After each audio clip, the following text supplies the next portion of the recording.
Hey everyone, in this video, I'm going to go over what a dependent pick list is, along with how to create one.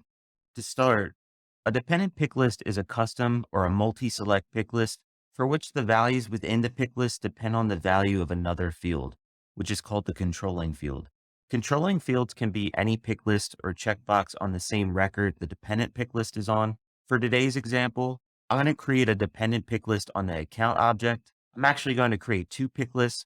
One will be the dependent pick list, and the other pick list will represent the controlling field. So to start, we'll navigate to Setup.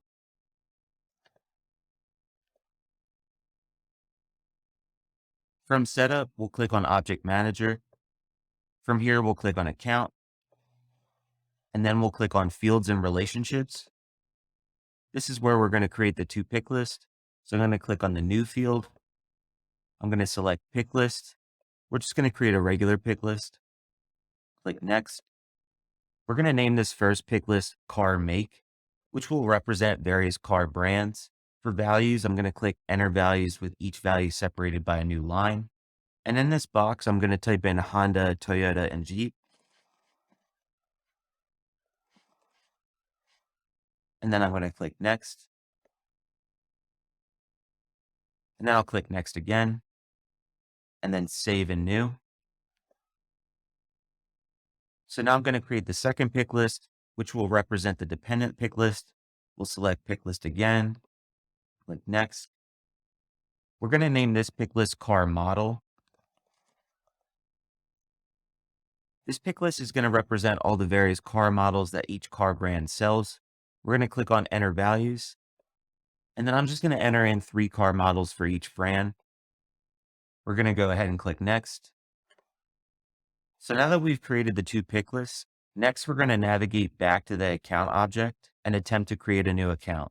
So from the Sales app, if we click on the Account tab, and then we click on New, you'll see the 2 new pick lists that we created. So if I click on Car Make, you can see Honda, Toyota, Jeep. I'm going to click on Honda.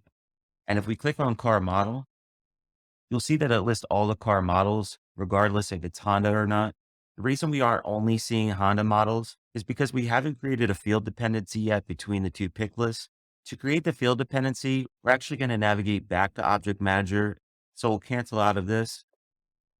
So from Object Manager, we're going to click on Account again. We're going to click on Fields and Relationships. And if you see to the far right, there's a Field Dependencies button. We're going to click on that button. As you can see, there's no field dependencies established yet, but we're going to click on New. So I'm not going to read through all this because a lot of it's what I've already explained in the video. But as you can see, this page provides 2 steps to create the new field dependency. So we're going to first select the controlling field. Our controlling field is going to be the car make. So we'll click on Car Make. And our dependent field is going to be the car model. So we'll click on that and then click Continue. So from here, you can see that the car make represents the header of each of these columns. From here, for each column, we're going to select the car model that falls under each of these car makes. So for Honda, we're going to select Civic, Accord, and SRV, and then click Include Values. For Toyota, we're going to select Camry, Corolla, and Prius. Click on Include Values. And finally, for Jeep, we're going to select Wrangler, Cherokee, and Renegade, and then click on Include Values. And then we're going to click on Save.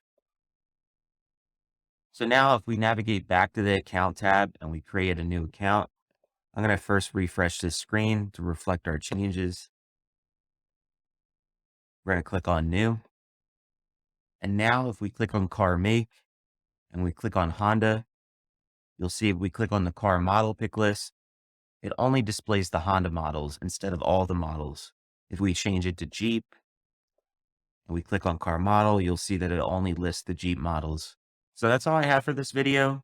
We were able to create 2 pick lists, one being the controlling pick list and the other being the dependent pick list. I hope you found this video helpful. Thank you all for watching today, and I'll see you in the next video.